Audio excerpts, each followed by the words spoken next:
নমস্কার বন্ধুরা, রুচি রান্না কিচেনে আপনাদের সবাইকে স্বাগত জানিয়ে আরেকটি পর্বে চলে এসেছি। আজ করব ওল দিয়ে মাছের ঝোল। ওলটা ছোট ছোট করে কেটে নিয়েছি আর মাছগুলো ধুয়ে পরিষ্কার করে নিয়েছি। এবার দিয়ে দিচ্ছি একটু লবণ আর হলুদ। এটা দিয়ে মাছগুলোকে আগে ভালো করে মাখিয়ে নিচ্ছি। হলুদ লবণটা মাছের গায়ে, হলুদ লবণটা মাখিয়ে নেওয়া হয়ে গেছে। এবার মাছগুলোকে ভেজে নেব। উনানে কড়াই গরম করতে বসিয়ে দিয়েছি। এবার দিয়ে দেবো তেল।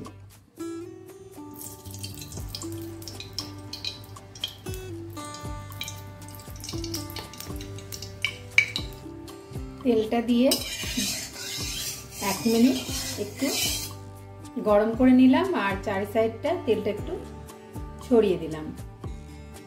এবার মাছগুলো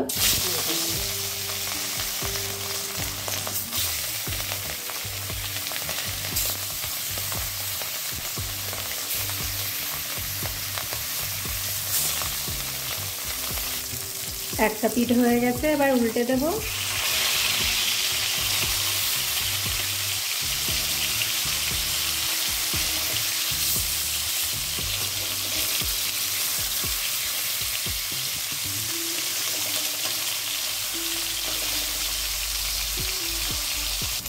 মাছ ভাজাগুলো হয়ে গেছে, নামিয়ে নেব।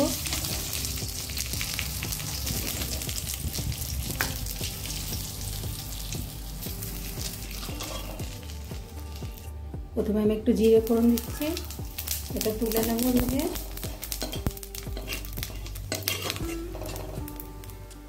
এবার আমি আর একটু তেল দিয়ে দেবো, 1 চামচ মতো।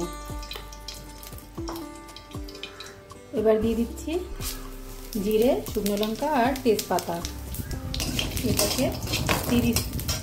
এটাকেও আমি 30 সেকেন্ড মতো ভেজে নিচ্ছি। এবার দিয়ে দিচ্ছি কেটে রাখা ওলগুলো। এবার দিয়ে দেবো 1/2 চামচ লবণ আর একটু হলুদ, আর যদি লবণ লাগে পরে দিয়ে দেবো। হলুদ লবণটা 1 মিনিট কষিয়ে নিলাম ওলগুলো। এবার দিয়ে দেবো জল। এখানে জলটা একটু বেশি করে দিতে হবে, কারণ ওলটা সিদ্ধ হতে টাইম লাগবে। এবার আমি ঢেকে দিচ্ছি। 30 মিনিট পর চলে এলাম। এবার দেখে নিচ্ছি।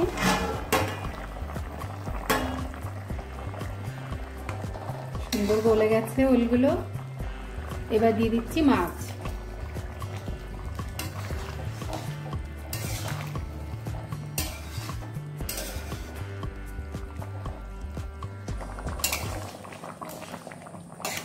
ওলগুলো গলে গেছে, মাছটাও ঝোলের সাথে মিশে গেছে। এবার দিয়ে দেবো কাঁচা লঙ্কা বাটা।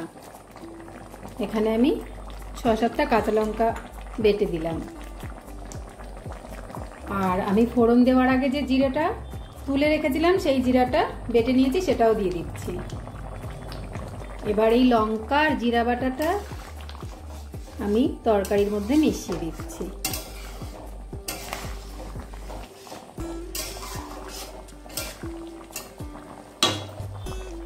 হয়ে গেছে ওলের তরকারিটা। এবার নামিয়ে নেব। এটা একটু ঝোল মতোই নামাতে হবে, এটা পরে ঝোলটা বসে যাবে,